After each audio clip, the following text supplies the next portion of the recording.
Hey guys, welcome back to another edition of Pick Bryan's Brain. Glad to have you here. Today we've got a lot of things we're going to cover. We're going to go over a little bit with Elliot here about the final phases of teaching the down command and how to make the dog stay in the down command. We'll also have a few questions that we're going to be answering, and then I'm going to comment a little bit about my recent blog, The Master Teacher, why overprotectiveness is so harmful to our dogs. Then we're going to also talk about Kira's video. We're going to talk about how we can alleviate any guilt that we have when we're having to control young puppies in our homes, because we have to do that. But a lot of people feel guilty about putting their dogs in a crate or tying their dogs up. So we'll cover that. And then lastly, I want to talk about something really important, something that we don't really think about. And that's called reward frequency. Reward frequency. All right, guys, right off the bat, I'm going to start off with demonstrating some downing with Elliot. Now, just to remind you, Elliot is a dog that we picked up from the animal shelter about a month ago. Elliot is in the process of being trained to be a service dog for a young girl who is suffering from cerebral palsy. And in one of the two events ago, the one prior to Thanksgiving, we demonstrated the first method that we use for teaching the down. And now I'm going to show you some finishing methods that we use, along with how do we keep him in a down? How do we keep our dogs lying down? Okay, now before I even cover that, let me just kind of review real quickly. Why would we teach a dog to lie down? Well, the number one reason is to create an off switch in our dogs, an OFF switch. Whenever mammals lie horizontal to the ground, when they're lying down, lying on a bed, lying on a sofa, the heart rate immediately slows, the metabolism slows, respiration slows down, and this is occurring because your body, your brain has been tricked by the gyro system into believing that we're trying to rest, we're trying to fall asleep. So downing is a great way to take a super active dog, a super reactive, supercharged animal, and have them lie down and calm down. Also, when we make a dog lie down, we are absolutely sending a neon sign to our dog saying we're in control here. And when they lie down, it's absolutely in control. Because the reason being is, nature said, hey dog, if you want to fight something or flee from something, you kind of need to be on your feet, not lying down. So when an animal lies down, that is them relinquishing all control to you. And that's a really pretty cool thing there. So let me kind of show you here with Elliot. Let's go, Elliot. Let's move over here just a little bit. Kind of get ourselves just a little bit of room here. Okay, now as a review, when we're first teaching down, we'll have the dog sit first. Why?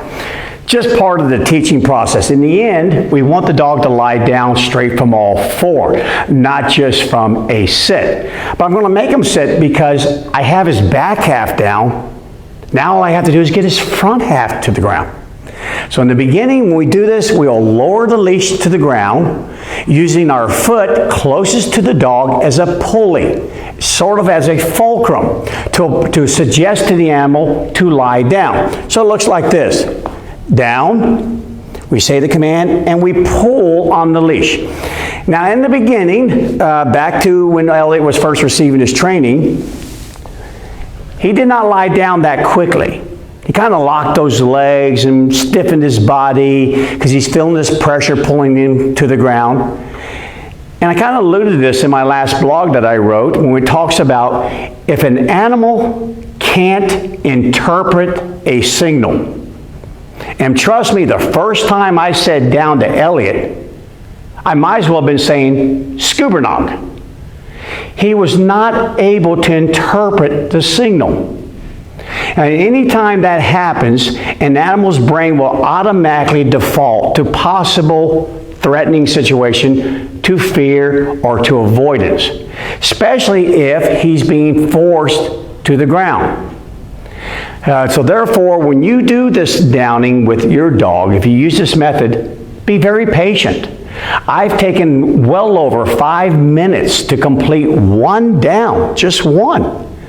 They only moved maybe a half an inch a minute. It took a little bit to gain their trust, and the whole time Attaboy, way to go, big fella, it's all good. And another reason why an animal may be a little apprehensive about downing at first is not other than I can't interpret the signal, but number two reason is out in the wild, and again, these are animals, these are dogs, their distant relative is the wolf. When a wolf makes a wolf lie down, not in play, I am making you. If that is occurring, they are usually pinning them by their necks, straight to the ground. Why the neck? I don't want to harm you, I just need to make a point. And also by grabbing you by the neck, you can't harm me. I've disarmed you. So in essence, when I'm pulling on this leash and my little collar that I have on him is tightening, I'm sending an artificial resemblance of that instinct. So rightly so, Elliot's going to be, Bryan, is it okay? Is everything good between us? Because he feels I'm exerting intra-group control over him. And I am to a degree. I really am. However, let's don't get so worried about it, Mr. Elliot, until we get through it, because I really don't have any interest in really making that kind of point just yet. I want to teach the down first. All right, I'm going to let him up. Free. Free is a little word that we use. It simply means you no longer have to do the last thing I told you to do. So again, we start off with a sit. Make sure you reward that sit if you ask for it. It is its own behavior. Then the first step is we lower the leash to the ground. We put the foot closest to the dog on the leash. We give the command down, down, and we start to pull. And when he lies down in the beginning, we're going to place a treat right between those front paws to ensure that he assumes a nice down position. Because this is a working position. Even though he's lying down, it doesn't mean relax. Just forget about me. Go to sleep. It's a working position. Think of it like an active passive, if you can. A little oxymoron there. A little active passive. You are conscious, you're awake, you are focused on doing this behavior, but you're also relaxing at the same time. All right, step number two. Step number two, free. Okay, going to spin around here, get my boy, guide him around here, back into a nice little sit position. And now, with this position, this next technique, we're going to go for speed, because our goal is to just be able to say down and have Elliot complete the down. But we have to take steps towards that goal. Now, have you ever stood with your knees locked out and some jokester or prankster comes up behind you and dips you in your knee and you do one of these, scares you half to death? Well, when he is in a sit, his right front leg has an elbow, kind of like the elbow on my arm. And we'll get him up here in a second. And if I create a force at all, anywhere off the center line of my dog's chest, angle it over about 45 to 50 degrees. If I go at an angle of trajectory like that with my leash, it will cause his right front leg to buckle slightly. Now, like you though, he would immediately lock it back into place because he doesn't want to topple over. But to prevent him from locking it back into place, we're going to give our left hand a job. And I simply call this the hand technique for downing dogs. So let me show it to you. Free, up until sit. Okay, now in this technique, the left foot that used to go on the leash now takes another position. Back beside the dog at the hind quarters of the dog. Your target with your right hand is your right foot. Choke up on the leash to about 6 to 8 inches away from the dog's neck, as you see me here. Left hand, remember it has a job. Give a little pat and rest it on the shoulders of the dog, not the neck, the shoulders. And then command down, and right after you command down, if the dog is not on its way to the ground, we give a little snap right towards our right foot and a little push with the left hand. Looks like this. Down, snap, push. The rest of the way to the ground. Well done, sir. And again, in the beginning phases, and I'm going to talk more about this when we get to the end of this event, and I talk about reward frequency. But for now, there goes that treat right between those paws. Okay, let's show it again. Back up, And now, back into my sit. Well done. I'm going to substitute a treat for just a little hand touch right there and a good old well done. Back goes the left foot. Up goes the right foot. I got a nice horse stance here. I've got a lot of power, a lot of balance. I don't want to be the one doing the down. I want Elliot to be the one doing the down. Right hand chokes up. A lot of people say, Bryan, how far? You will find out. Because if you don't choke up enough and you do this, you're going to learn through your own self-discovery that didn't work. So choke up some here. A little bit in close here. We call it in close, in control. Right hand comes up. Left hand goes down the back of the dog. Say the command down.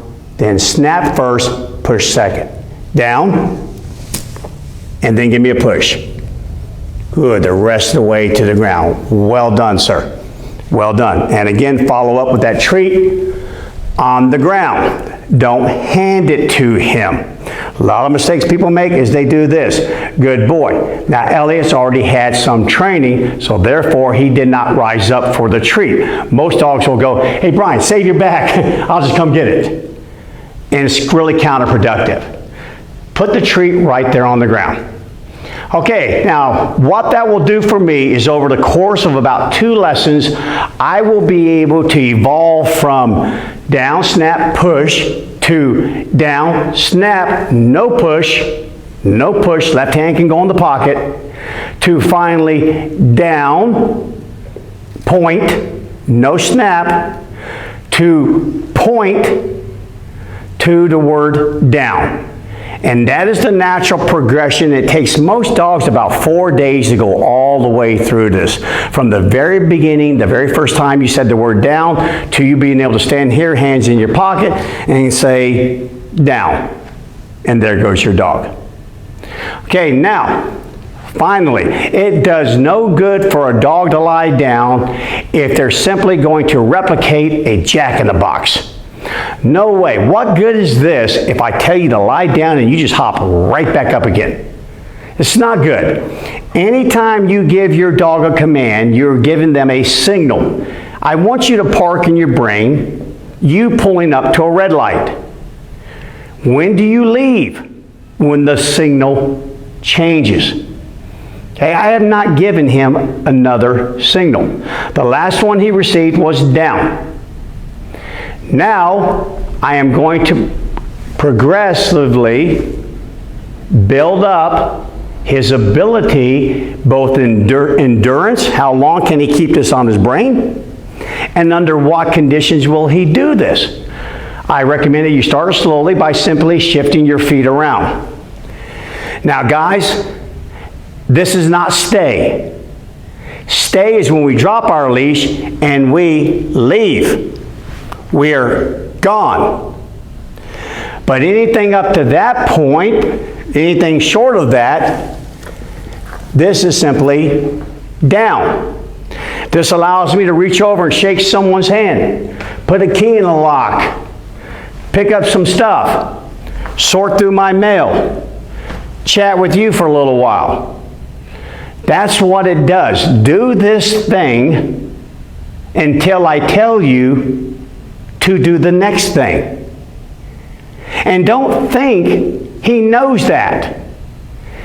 They learn in a progressive fashion.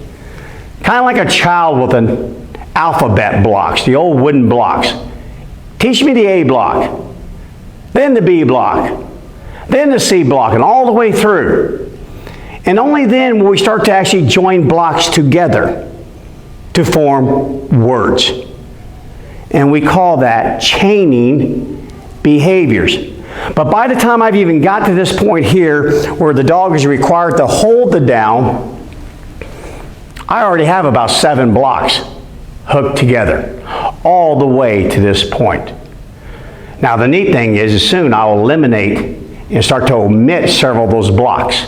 I won't need them any longer. Remember, the left hand, that was a block. It gets to go away. The foot on the leash, no. Good example there. He broke his down. I said no. Down, snap, push. And stand back up again. I will be able to omit blocks. I will be able to take away the foot on the leash pulley method block, the left hand pushing down block. But I used all those blocks to get to this point. Again, now once you're here, you will need to start building this dog's ability to hold the down. Should this dog get up at any point, you need to immediately let him know that. So in other words, if I've got my back turned to Elliot, and I turn around and he's already standing here, that's too late. The more instant we are when we apply either rewards or corrections, the likelier the dog will associate the two together. The more distance we put between them, time-wise, the greater the likelihood that they will not associate them together. And again, we don't want him to be confused. If he hops up, the first thing out of my mouth, for me, typically, is either something, no, booey, bad dog. Some of you I've heard say, that's what Kira does. Makes me jump about 3 feet in the air. Either way, you need to communicate in an auditory fashion to your dog. And if that works, you get to stay there, because the whole concept behind a correction is never use more than what is necessary to immediately stop the undesired behavior and promote the desired behavior. So again, a no may be all I need, all day, every day. But now I'm moving around Elliot, and I'm actually touching his hind end here, bringing my foot over him, and I'm probably going to teach him to go ahead and tuck in that tail a little bit there. Why? Because I know what his goal is to be, a service dog. When he crawls up underneath the table, he might want to get the tail out of the way so that a waiter or waitress doesn't step on his tail, or another patron of the restaurant in which he may be at. So therefore, work this, and you guys decide how good he has to be. Under what conditions must he hold this down? You decide. That is your dog, your lifestyle. You decide how good your dog must be. And once you've made that decision, you progressively work in that direction to achieve that goal. Going little steps at a time. Baby steps. Move around the dog all the way. Completely move around. And at any point he starts to get up, no. If no doesn't work, I followed up with a leash snap. How hard do I snap? It's up to Elliot. I'm going to start light. That doesn't work. I'm obligated by nature to keep increasing my signal so it'll be distinct and have the desired effect I want to have. And just continue to move around. And then eventually you can drop your leash. I'll usually start by dropping the leash over the top of the dog. It sends like this little subliminal message, kind of being held down by this little lightweight leash, but it has an amazing effect on them. I've even taken a lot of dogs and laid the leash over the front of their legs. Now, if you do that though, and you have a young dog, you might want to keep an eye on your leash. Because I learned through my own self-discovery many years ago, when I reached down to grab this leash, it came up about 3 feet short. In other words, while I wasn't paying attention, the dog sawed it in half with his teeth. Good old tempting leather leash. All right, guys, I hope that helps you with downing. Last little part, like I said before, make sure you give him a signal that means you can now hop up. You no longer have to perform the down command. And that could either be heel, we start walking, or free, and up he goes. All right, if you don't mind, I'm going to hand Elliot off. Thank you, Joshua. Okay, let's move right along. Downing is so cool. I love downing. People ask me all the time, they ask me and Kira, if you could only train a few commands, what would they be?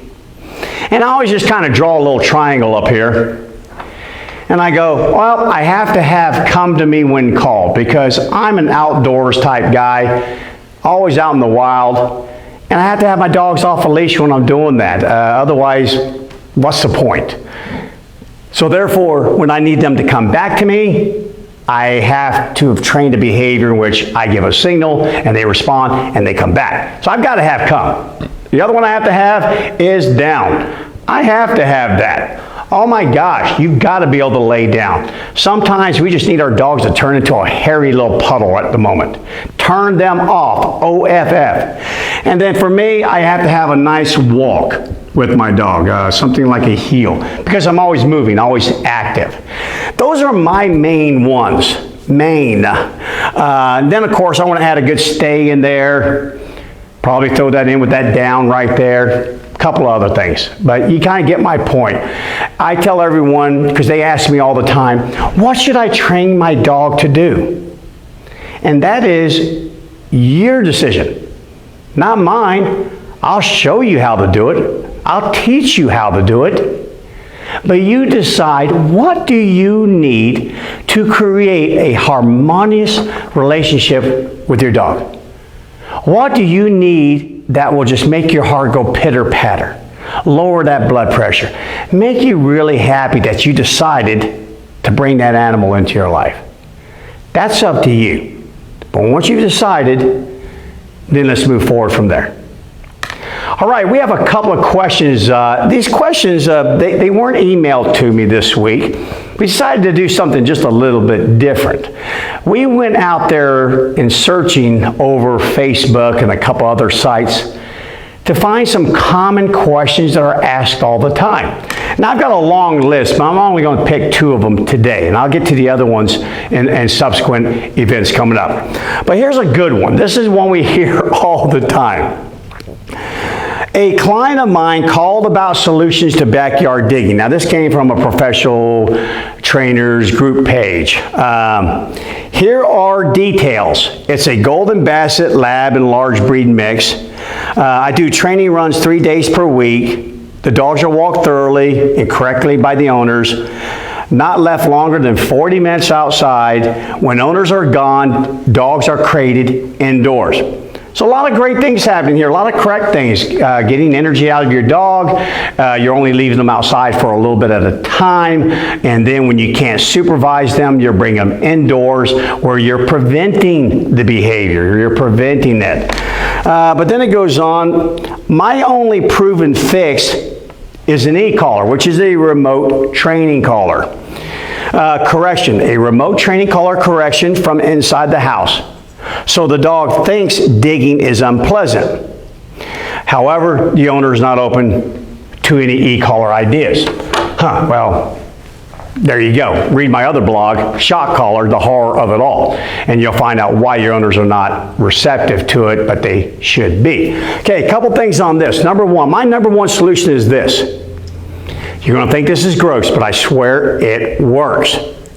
When your dog starts digging holes, that's a great place to put its feces. Yep, it's poop right in that hole. And then just lay just a tiny little bit of that dirt back over it. And I guarantee you, after your dog goes back to that hole and discovers that feces in there, because they always kind of re-dig the same hole. And then they'll move on to another hole, another place. About the 3rd time your dog is moved over to the 3rd hole and keeps finding feces in there, they're going to stop. And here's why. Okay, again, I'm going to go back to the wild. Back to the wild. That's where our dogs come from. Again, their relationship with wolves. Out in the wild, kill is made here by big leaders, big young adults and the adults. But way over here, which is about 40 kilometers away, is the denning site with young cubs. Typically, at this point here, about 5 weeks, anywhere to 5 months. They have to be fed, and they have to be fed regularly, just like your puppy. But big animals don't sacrifice themselves in close-by locations for the welfare of wolf cubs. So sometimes it's a long ways to the grocery store and a long ways back. So they can't be doing that every day. That's energy, and they don't have the energy to do that. So what they've devised, really smart, is a storage system. So big wolf goes out here, makes kill.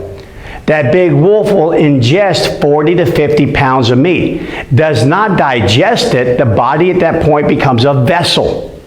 And the big wolf will amble back all the way over to here to the denning site, in which they dig shallow holes around the denning site, and now they'll do what's called controlled regurgitation. Throw up about 10 pounds at a time in each hole, and then they bury it. Hence, the cartoons you used to see all the time where a dog was burying a bone. Once they bury it, when they need to feed the cubs, they'll go back and unearth it. Now, can you imagine what that smells like about 3 days in the summer sun, and that's exactly when that's occurring? Even after they unearth it and ingest it and then regurgitate it for the cubs, that hole, I've smelled them. Oh my gosh, you have never smelled anything worse in your life. So here comes this wolf with this incredible sense of smell, and it's hungry, and it comes back and it goes, but see, this one's been unearthed, and it goes, there must be food in there, I can smell it. So I dig, there's got to be food. I dig more, there's got to be even more food down, there's got to be somewhere down here. I dig. Next thing you know, 1,000 calories wasted. Now the wolf discovers that hole's empty.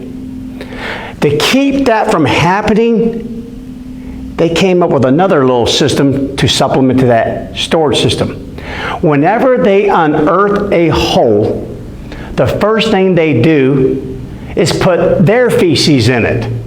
They poop in it, and they urinate all in it. That signals to them there's nothing of value in that hole. And then they do it to every single one of them as they unearth them. Smart, huh? Okay? So your dog, who again, I say this over and over again, 99.8% of my mitochondrial DNA I share. You cannot separate behavior from biology. Been over it. We'll go over it 5,000 more times here, probably just in the next month alone. Your dog finds its feces in the hole, it quits digging. And if it keeps doing that, I should stop digging altogether. I've given that advice now for about 4 decades, and it has worked 100% of the time that I have received feedback from it. So it's really cool. Now, one thing with the remote collar, for those of you out there that own remote collars, I have a video that we just produced, and it should be out here shortly, and it talks about the fundamentals of using a remote training collar. Now, one thing that is dangerous about those collars, and it's not, I'm not going to go into the settings, and oh my God, that kind of stuff is silly. Most dogs, the level that's needed from one of those to correct the behavior is less than what we feel from our cell phones. But that being said, they still have to pair it. So if the dog is digging a hole in the ground and suddenly I feel something, yeah, there's a pretty good chance the dog may associate it with the digging the hole. Dog could also associate it with the yard. You've got to kind of watch this a little bit. I would recommend the first couple of times your dog is digging, maybe you stick your head out that window and say no about the time you press that button. Then, after I've done that enough to where that association is occurring, now I'm going to play the fly on the wall and not participate with an auditory signal. If I see you digging, I can now press the button. And by having intervened before with me saying it, now the dog is at least familiar with the sensation while it's digging. And I will prevent an animal who will say, I simply won't dig when Bryan's around because Bryan obviously caused that to me. Yeah, you're right, dog. I did the first 3 times. But now after that, where was I when this thing came? But at least it's been associated with the digging in the ground. And that will incredibly diminish or decrease any likelihood that the dog could possibly associate with the yard in general. And now the next thing you know, you don't have a problem with your dog digging in your yard. Your dog's now pooping in the house because it won't even go out into the yard to go potty. All right, guys, I hope that makes sense to you. Going to move on quickly to the next question that I have. And this is one that's been asked out there a lot. What would be your single biggest piece of advice for a couple who just adopted their dog? Now, the answer I cannot give is because this is the one that's been given. And the answer is find a good trainer. That's the one that's been given on this particular site. I'm going to give you a better one than that. Read my book. Read Embracing the Wild in Your Dog. It is not a training book. It is a precursor to training. It allows you to understand fully what it is that you just brought into your household. Because you certainly didn't bring a child. You brought a social predator into your home. An animal, Canis lupus familiaris, wolf grade, domesticated, 98.8% of my mitochondrial DNA associated with wolves. Know that. Know what drives this animal's behavior. Not you. You're just an external influence. I'm talking about the internal influence. Like this watch here. If I wanted to repair this watch, if it were broken, wouldn't it behoove me to at least have a fundamental idea how this darn thing works before I go twisting off the crown, digging in there with all the gears and everything? Of course it would. Of course it would. Even we guys, before we start putting something together, we never look at instructions. We're guilty as all get out when it comes to that. But at least we pause along the way and go, okay, I wonder where this part goes, and it must go to that part or whatever. And then finally we break down and go and fetch the instructions that we were supposed to read the first time. Sound familiar? If you're a guy, I guarantee it does. Embracing the wild in your dog is about understanding what it is that you brought into your home. That's the very first step. The very first step before you embark upon housebreaking, before you embark upon teaching your dog to get off your counters, to not chew on your sofa, to be quiet, to not pull you.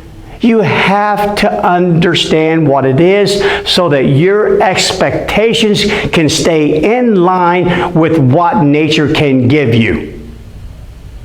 You must do this. So that is my biggest piece of advice that I can give you. Not to sell my book. If you can dig up that information somewhere else, you go for it.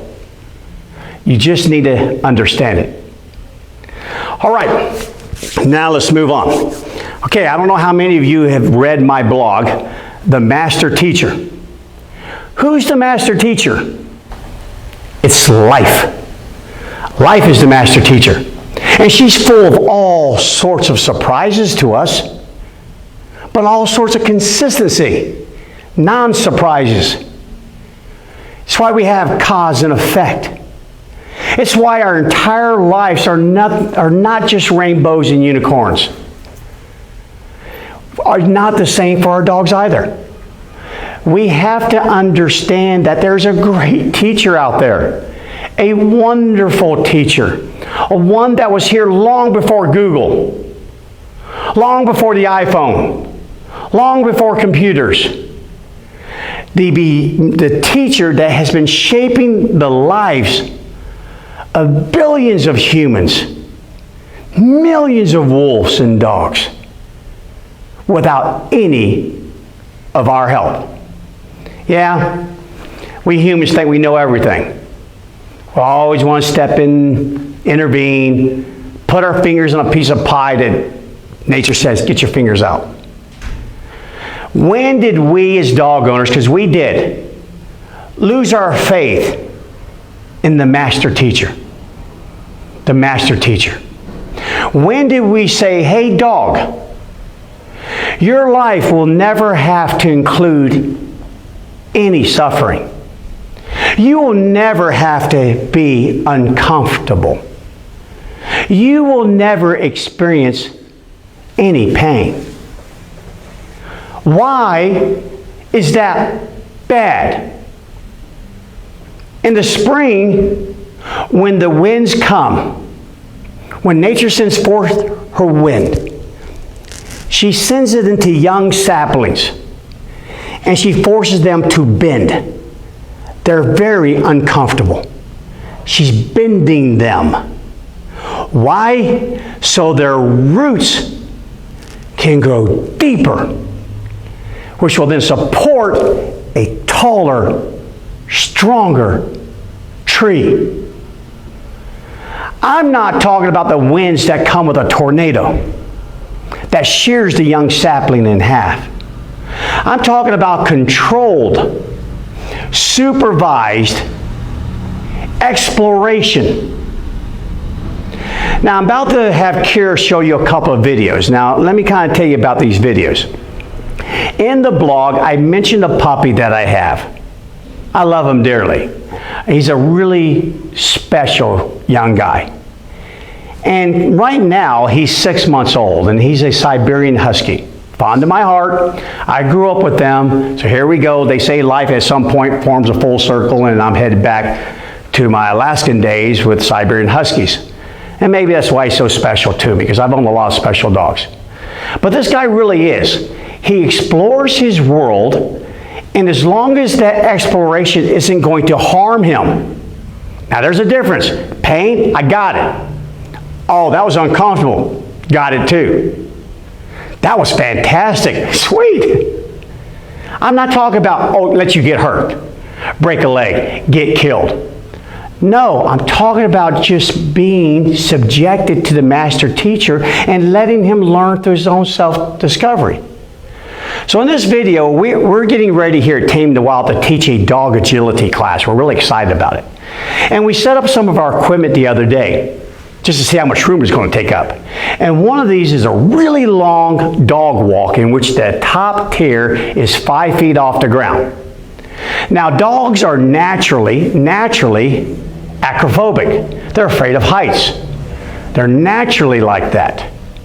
Well, while I was bringing Takani through that room the other day, which is right back over there, I stopped and was talking to a few of our trainers. And while I was talking, I suddenly felt this tug. And I looked over my shoulder, and there's my young pup headed right up the ladder, or one of the ramps that leads to the dog walk, because it's an obstacle that looks like this.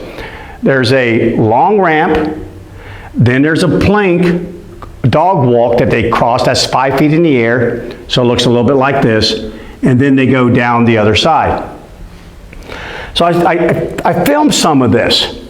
And in the first video, you're going to see Takani almost fall off right here in the middle of the highest part. But I didn't have to intervene, and I certainly would have, because that's a good fall.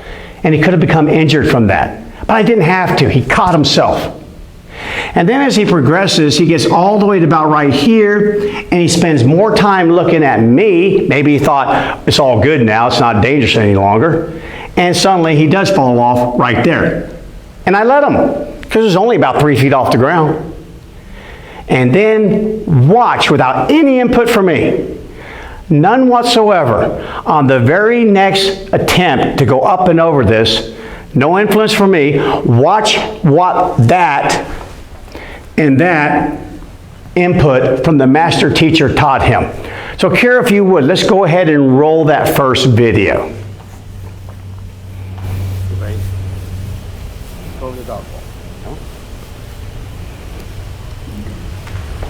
Okay, in this video, you will see Takani starting to work his way up the ramp, and now he's going to cross over onto the plank. Although, actually, I'm sorry, I'm a little bit behind you guys. You probably saw him fall on the plank, and then at the very end here, he fell off the bottom ramp. Okay, now we're going to roll into the second video. And the second video, watch how he does. Okay, he maneuvers up the plank here. Now watch his vision though. Watch how he does his vision. There we go. Climbing up, keeping his nose on the plank, controlling his balance, watching where he needs to put those paws. Watching, paying more attention. There we go, all the way off. Okay, so we're going to roll it again, up. Here he goes. Well, actually, that's the first video I think that's rolling right now. The second video I think this video you're watching right now is, unfortunately, that's the first video. That's where he does fall off. And the second video is a video in which he does not. And I'll see if Kira can run it. Yeah, that's the first video still running, so probably a little confusion here. I apologize for that. Okay, you see why he falls off, because he's looking at me and he's not paying attention, and there he goes. Okay, are we not going to be able to run the second video? Okay, well, technical difficulties here, not able to run the second video, but I'll give you a play-by-play. Yep, he went right up it, right across, and right down. The difference is you did not see him looking at me. He did not look in my direction. He knew where I was, but he concentrated on getting across that dog walk on his own, feeling his way the whole way, going down, grabbing each one of those little strips across each plank. And that, by golly, was all accomplished by the master teacher. But yet we're afraid. We've become so afraid. I cannot tell you how many dog owners I meet that won't allow their dogs to really do anything, to learn on their own. Hey, even if you look at Takani's muzzle, right here on the side, there's a little bitty gash there. That was caused by Captain, my other dog. And am I worried about it? No. Because guess what? He learned. He learned that when Captain shows his teeth, that is what happens if you ignore that signal.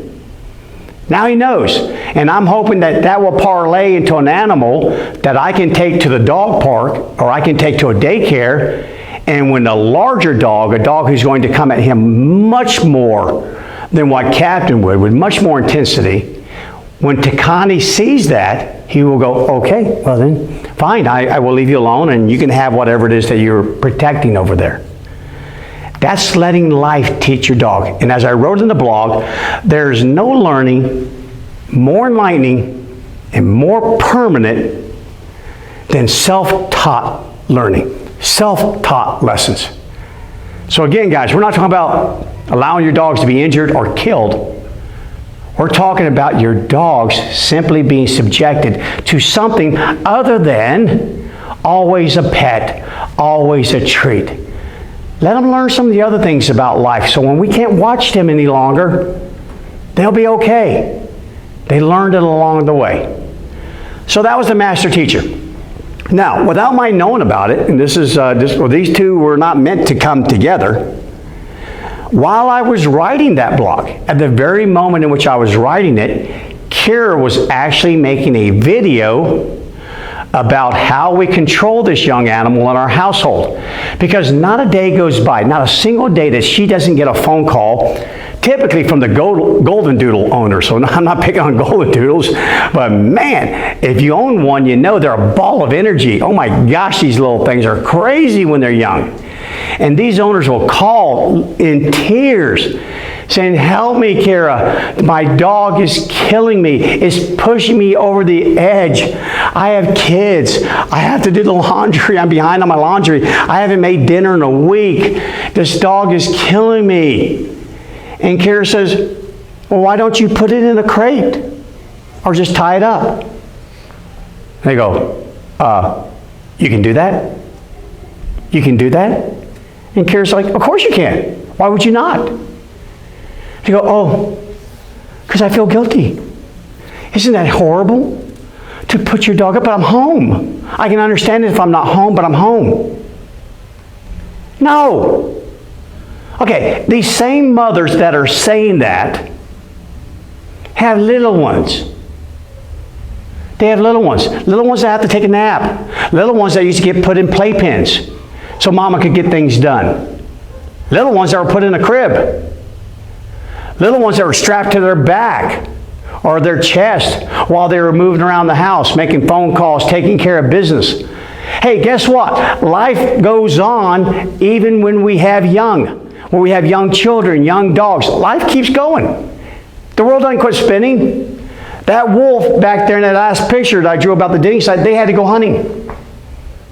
They have to survive. And that means we have to do something to save the young from themselves. And we're supposed to do that. They are supposed to be in our protective custody until they develop enough, about 2 years for a canine, and about anywhere from 18 to 25, and some of you, yeah, we can all disagree on that, for an adult. By then, you've listened to the master teacher and suffered under that influence and the knowledge given to you and the external knowledge provided to you by your parents, school teachers, your government, so on and so forth. You should now be ready to leave the protective custody of your parents. But until then, we have to protect them. But we also have to protect our quality of life. We still have bills to pay, phone calls to make, laundry to do, dinner to cook.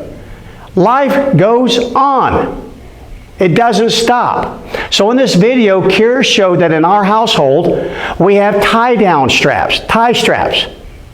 Meaning when Kira has to cook, she ties Takani to the kitchen island. And he's got about 8 feet he can move around. But he can't go beyond that. So therefore, he can't wander into our den and ingest our Apple TV remote. And then when she's working, she has another tie out on a banister right by where she works on the table and desk that she works from. Therefore, she can see him, interact with him, but he can't wander off, and now she can pay attention to doing her work. And then when she and I settle down in the evening and we want to relax, we want to write, we want to read books, we just want to enjoy our company, we have probably the heaviest coffee table known to mankind, and Takani is tied to it. Now, we also have 3 other dogs, and none of them are tied up, but they all went through that when they were young. But now they're older. We can trust them. They will save themselves from themselves. But Takani, he doesn't know any better. In fact, the other day, he started trying to take a bite out of the Christmas tree. And then, when Kira can't watch him at all, so busy, so distracted, I cannot provide quality time to this animal. I cannot protect you because I'd have to tie your head straight to the banister. Because even on 8 feet, you could possibly get yourself into harm if I was totally unaware of what you're doing. Then she puts him up.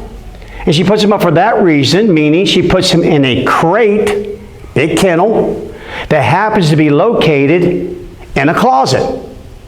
Now why? Dogs are den-dwelling animals. When you see a den in the wild, anywhere north of the or south of the permafrost, you will locate it underneath the ground. There, where it's dark, where it's quiet, where I cannot be attacked, where if I'm laying here, anything that tries to hurt me has to come down that hole head first. And then I'm going to take that head off. Dogs, how many of you that refuse to put your dog in a crate and definitely went, oh my God, a crate in a closet, are the same people that watch your dog crawl up underneath your legs while you're working at a desk? The same people that see your dog crawl up underneath the coffee table. The same dogs that crawl up on the sofa and snuggle into the corner of it. It's protection. And they're young. And they're burning through calories like no tomorrow. By putting Takani in a box, in a closet where it is dark, works for both of our benefit. He is somewhere safe. He is somewhere where it's quiet. He is somewhere that will simply make him go to sleep. Because otherwise he would run himself to death. Typical husky. And then for us, it allows my wife or me to work undistracted, to get that project list done, to get things done because life keeps moving on. And then when that list is done and I'm ready to go get Takani out, or Kira is, we are no longer distracted. We're ready for him. We're ready to give him that undivided attention, to give him the quality time that he needs, the quality instruction that he needs. Yeah, someone wrote in there, is it a puppy or is it a prisoner? Well, you obviously didn't have kids, or you didn't understand how things work. Or like one gentleman wrote, he's retired. I get it, but that doesn't exempt the working class of America from owning a dog. So that being said, Takani is a happy pup. I will be bringing him out next time and showing him off to you. And he has a wonderful life. He's a confident animal. But know this, I owned a vet hospital for many years.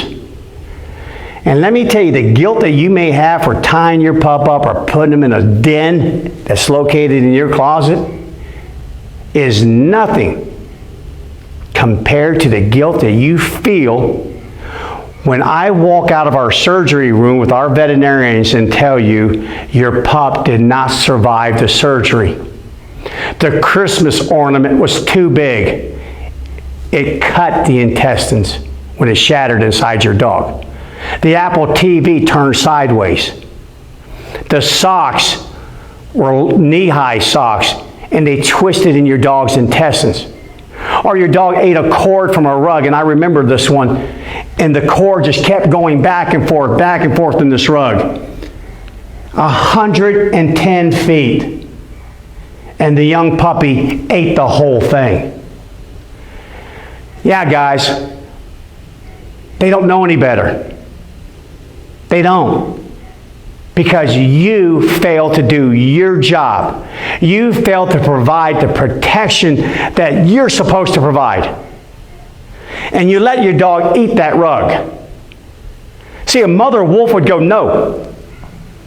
No. That will kill you.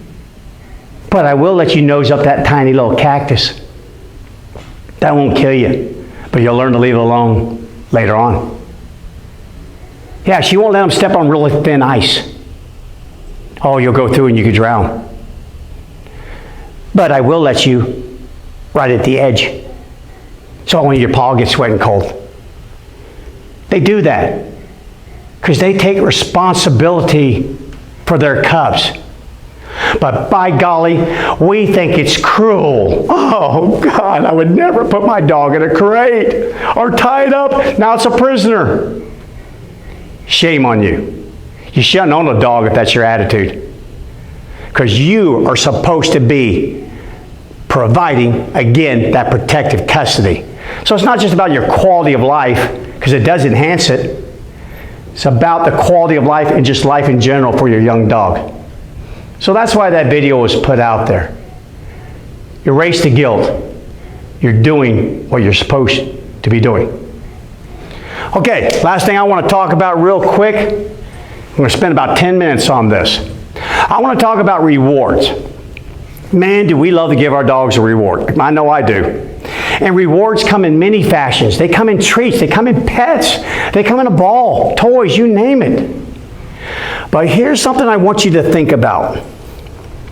One big error that I see with most trainers, that means you dog owners, if you're training your dog, is the frequency of the reward is too much.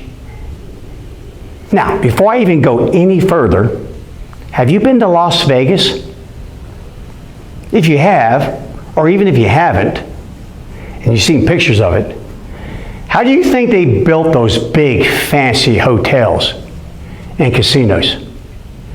Off of what's called a variable reinforcement, meaning the patrons of those businesses and resorts and casinos were not rewarded every single time they pulled that arm on that slot machine. Sometimes they were, most often they weren't. Same thing on that blackjack table. Same thing on the slots, you name it. The house wins. But look how many people keep flocking back there. Because there is no reinforcer greater than a variable reinforcer. Because see, nature kind of knew that. Knows that. For example, if every day I see my wife in the morning and I say, "Cure, you look nice." The next day, Kira, you look nice. Next day, Kira, you look nice. Now all of a sudden, she really gets dolled up, buys a new outfit. She's really proud of it, proud of what she's done. She comes walking out and I say, Kira, you look nice. That's when I get slapped. That's when I get a correction. Guys, when we constantly reward our dogs for behaviors, it loses its shine. It becomes lackluster. And soon it actually becomes the focus of the dog. Not the behavior that you're trying to reward, but the reward itself. When we use all treats, or always just a ball, then soon the ball actually starts to become counterproductive. Because it's all the dog wants is the ball. And if any of you have been teaching your dog several behaviors or tricks, then you know what I'm talking about. Teach your dog about 5 little dog tricks real quick, and then present a treat. And watch your dog, having not been immediately rewarded for doing a behavior, suddenly go through its entire repertoire. His whole resume. Roll over, spin up, do a dance, bow, you name it, and then come over here and touch you all the time. Shake hands. That's what's happening. Is I've lost my ability to focus on the behaviors. I'm only focused on the jackpot. I'm not even paying attention to the rainbow. I'm just looking at that pot of gold. And that's what happens when we reward too often. And then the other benefit is not only does it lose its shine and becomes lackluster, when you switch to a variable, now the behavior, the animal focuses on the behavior and not always on the reward. Because it's not expected every single time. It's not obligatory. So case in point, I tell the dog to sit and it gets a treat. Sit and gets a treat. 500 of those later, sit and gets a treat. Well, guess what happens the time I say sit and there's no treat? Now the dog's going, huh? Hey, Now watch the dog break that sit. Watch the dog immediately start to problem solve. What happened here? Remember, I'm a dog. I thrive on the familiar. Butt hits the ground, treat in the mouth. And when that doesn't happen, throws them off. But this is a good off. Because guess what? Now they go, what do I have to do to get that treat, man? What happened here? So next time I say sit, still no treat. Oh, you will see the best sits you've ever seen. Maybe it's my butt that's off a little bit. Maybe I need to raise that chest up some. They immediately start going through a series of adjustments to their behavior. The intensity immediately sparks. Yeah, that's what I'm looking for. And then when it sparks, when it goes from this humdrum 50% effort, because I always get the treat, whether I do a great sit or just a mediocre sit, yeah, guess what happens now? That doesn't get a treat. So all of a sudden I didn't get a treat. And they do that 50% again, I still didn't get a treat. And then they did 50% again, and I still didn't get a treat. So they're trying really hard. And next thing you know, this thing comes up here to 80%. And bam, treat. Guess what, dog? I just set a new standard. I just raised the bar. And when you get used to that 80%, I'm going to do it again. That's what you do. So guys, one thing about training, even a brand new behavior, you don't always have to reward it. Because again, you reward any behavior more than once, you start setting and letting them set the standard. You let them set the standard. No, you bring that thing up. Meaning, it's not good enough to sit. You got to put your butt on the ground, hold the sit, keep doing that. I don't care if a freight train goes by you. until I tell you to do the next thing. Now I'm going to kind of show an example of Captain, my own personal dog. He loves a ball. When I break out a ball, well, the rest of the world goes away. And I'm going to kind of show you in a little exaggerated way what can happen when the ball is given after every good behavior. Now, I discovered this a long time ago with my own personal dogs, so I kind of made that go away. But I'm going to kind of bring it back because I just really want to use him as an example for this. So watch this. I'm going to move over here just a little bit. All right, and if Joshua, you'll let him over here. So, cow dog, come. So there's my dog. Okay, here's the ball. Let me turn him around.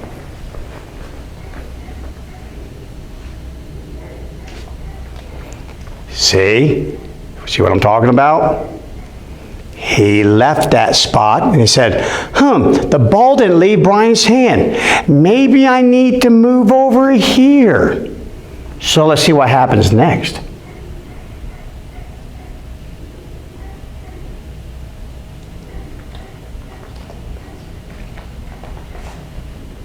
That's exactly what I'm talking about, people. He is doing anything and everything he can to get this ball to fly out of my hand. Come. Sit. Now, there we go. See? That's why I wanted to show this to you. I asked for a sit, but the ball didn't immediately leave my hand. Now, in preparation for this video, I went back to doing this just so that we'd be ready for it. Just so you see what I meant, so I have a great example. This is what happens when we go, come, attaboy, and now he can go get the ball. And sometimes he can. This is live after all. Now he'll bring the ball back and he'll put it right between my legs here. And this one bounces a little bit. But out on the grass, he'll park it right between my feet every single time. But again, that was just an example to you. If I don't immediately give the reward, then he will start to adjust his behavior in any way that he can possibly think of to get me to release the ball. Now, by the way I fix this is down. Good, so now there's another behavior. Roll over. Good, there's another behavior. Heel. And there's no ball release. Suddenly ball release. Now there's a release. And see, right between my feet. It's obnoxious. Watch this.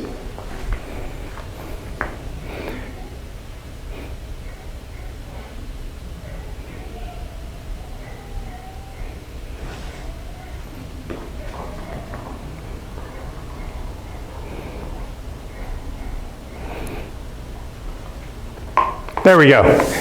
That one took a little longer, but that's exactly what happened. That took a little bit longer than what he typically does, but he'll pick that thing up, bring it over there, and drop it between my feet. Because why? It's so obnoxious, eventually I will pick it up and I'll just chuck the thing to get him out of here. But again, that's just an example.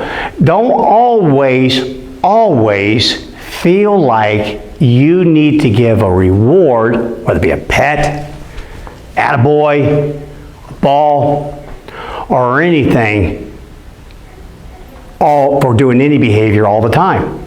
Simply put it away. In fact, I've owned dogs that I use variable reinforcement with so much, especially back in my days of competition, that they always thought I had a ball on my body. Because out of nowhere, maybe 3 days later, I suddenly say down, and there goes a ball. But in between those 3 days, they probably received 200 commands, no ball. And guess what? They always looked at me, thinking, is he going to let that ball go? Is there a ball on him? Surely there's a ball on him. There's going to be a ball fly off of him. And their focus was right on me. But again, as you watch Captain here, He's just going to go through his entire repertoire here. If we had another 20 minutes, he'd probably do 20 more behaviors trying to get this ball to fly out of my hand. So now he's taking control of the situation instead of me. Don't do that. Guys, think about a variable reinforcement. Think about how you want to get your dog from here and even below this, meaning they're not reliable. Because the second we don't get that darn treat, by golly, now I got to do something else because that didn't work. All right, so get off of that scheduled thing, that obligatory thing, and get on to that exciting, unpredictable, variable reinforcement. And I promise you, I absolutely promise you that you will get more reliability, a much more pronounced focus on you, and of course, much better attitude about all the work and all the behaviors that we tell our dogs to do. All right, guys, we're going to wrap it up here. That's the end of this week, this edition. Do me a favor. You want to see something? Let me know about it. You want me to teach a behavior? Let me know about it. You want anything? Just send in your request. You got a question that you see all the time? Send it my way. Stay tuned for my next blog. It will be titled Wants versus Needs. Wants versus needs. And I'm going to cover that. And I have no idea what video Kira is going to shoot, but now that she's a video rock star, which she is, there's no telling what will come out next time with her. All right, guys, I've enjoyed my time with you. We'll see you next Thursday at the same time. Give me some input, questions, tell me what you need me to do. Just don't reward me all the time. Have a great